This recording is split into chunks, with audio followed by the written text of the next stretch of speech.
Good afternoon, Toastmasters and guests, which is a few of them. Okay, today I would like to talk about the toxic air we breathe in, and I will end up happily ever after for you guys, everybody. Okay, first of all, I would like to talk about the air we breathe in. It combines with the gases, 78% for the nitrogen and 21% for oxygen, and the rest is there's only 1% of other gases. And how can it be toxic? Because of this 1% itself, if it rests to something like 1.001, it's toxic, or even the ratio of within 1% change. The toxic air, like the toxic gases, gain more than usual. It's toxic too. So, the most air pollution we know is the smog, especially in ChiangMai province, which we meet it every year, and nowadays like almost all the year. Yeah, what is it? It's the combination of smoke and fog. How does this smoke from? It's from the ground level ozone and the particles and other gases.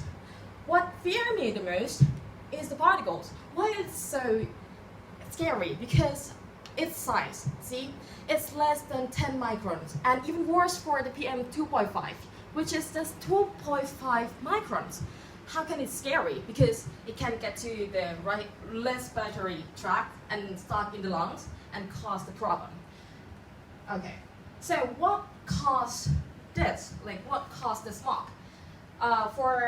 There is many reasons that cause the smog, but for ChiangMai, there is two reasons that cause smog. First of all, it's fire, from wildfires or from the crop preparation. Yeah, people burn for preparing the field to grow the crops again. And other thing is the gas emission from the car, from the transportation we use every day. And what scared me is here, ChiangMai is the province that has most fire occur in the province. Sorry, here, thousands times that occur a year, and almost 20 square kilometers that burn each year. Yeah, that's why it's very, very scary. Wow. Yeah, and one more reason is ChiangMai province, especially ChiangMai city, is the basin here, surrounded by the mountains, which means it's like a bowl containing the gases. It can't be out until the strong wind comes or some depression comes and gone. But it hardly ever gone. That's why it happens almost every year and like long. Yeah. And this is what happened. For the bright day, no smoke, it's bright sky, blue sky, but when the smog comes, you hardly ever see things. It's very hard to drive, it's very hard to breathe. Yeah, that's what happened every year, especially the summer. And for the aspects, for human, ourselves, mankind, they got two terms, the short-term one and the long-term one. For the short-term one, if we breathe in the smog for even a little few minutes, it will cause you to sneeze, cough, eye irritation, or headache or dizziness. But for the long term, if you breathe it like years and years, months and months, it will cause you cancer, heart disease, or yes, the respiratory diseases like bronchitis. And for the environment, especially the animal, they can't protect themselves. They can't like through the air they breathe in, so it's even worse for them.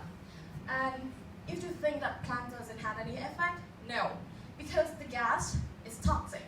So the gases reduce the plant's reproductive, the growth, so the crop grew harder and we got less food and less food and less productive food. So how can we do? How can we protect ourselves from the smog? First of all, just check the air quality index. It's on the website. You can search for it, and you can check it daily life. It's alive. Yeah. And second, filter the air. If you have to go outside, just wear the mask, like PM 2.5 mask, so you can protect yourself from the pollution.